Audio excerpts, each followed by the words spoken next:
Hey guys, today we're going to do a Zentangle pattern and I'm going to show you how to go from this to this. So I really want to work on shading today. So first, let's do the Zentangle pattern. We're going to start with just a dot at the top. Now from that dot, you're going to swerve to the left, right, and then do a big teardrop shape. So please draw this very large. Here's the size of my thumb, so you know how big this is. It is larger than my thumb. Draw it really big.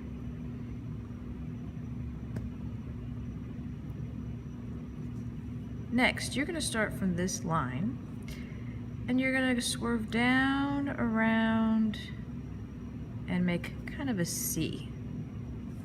We're going to do the same thing again, and get gradually smaller.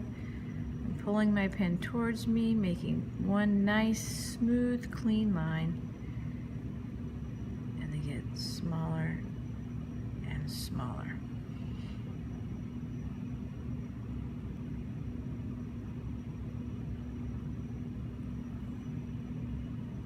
The other side of this is a curved line, and another curved line, and another curved line.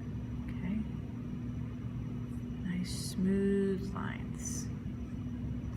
I'm going to go back and thicken this line a little bit and just go over it. Turning my paper so that I can always pull my pen towards me.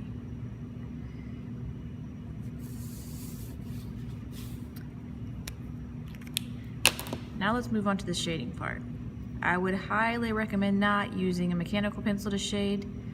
This is a good sketching pencil. This is a 6B. It's pretty soft lead, which means it's pretty dark. Now, when I'm sketching and adding value, I'm trying to give this the illusion of having a little bit of 3-dimension. It comes out and gets a little bit wider here, like that. So we have some highlights and some shadows. Okay, don't hold the pencil like this when you're shading. Let's try holding it a little bit more on its side. And I'm gonna do it in layers. So I like to just lay in a little bit of value first, very, very lightly. Okay, I'm barely touching the paper with my pencil. I also like to use small circles because it just helps to blend it a little bit better. So using the side, very lightly, putting in some small circles. Okay, now I'm going to go back and add a little bit more. In this area, a lot more in this area. Now I'm going to add even more to this area because I really want it to be the darkest value it can be right here. And gradually as I go around, get lighter and rounder. But you have to learn to control your pencil if you want to control the value. Let's have an eraser handy so that if you get one spot that's a little too dark, you can kind of just go in with your eraser, lighten that a little bit.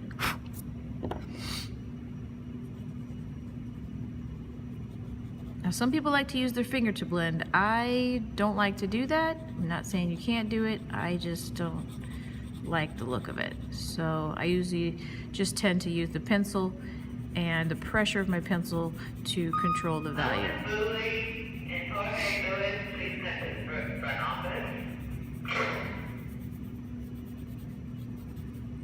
So that's pretty good. Let's do the darkest we can. I'm pushing really hard now in this area, just to get it a little bit darker. That's good. Go back and use an eraser. Clean up any areas that you need to. And do the same thing for this side as well. Practice just going really dark towards the edge of something. And then gradually, again on its side, getting lighter.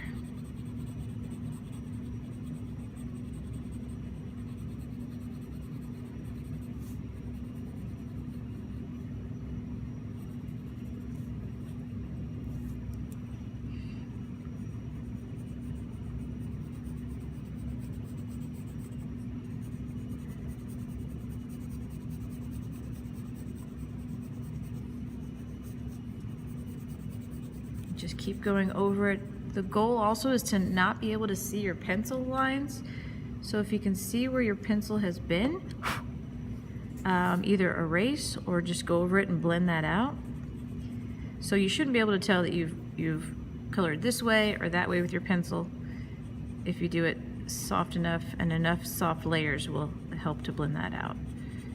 Circles help too, just little light circles. But this does take practice.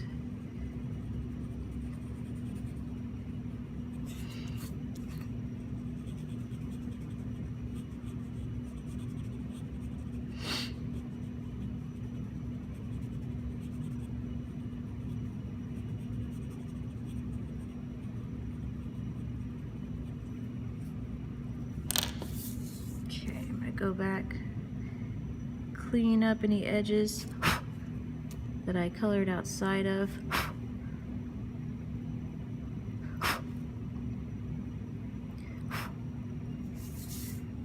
There we go. This was done with a different pencil. This was done with the 2B, and this was a 6B, so you can see the difference in the leads.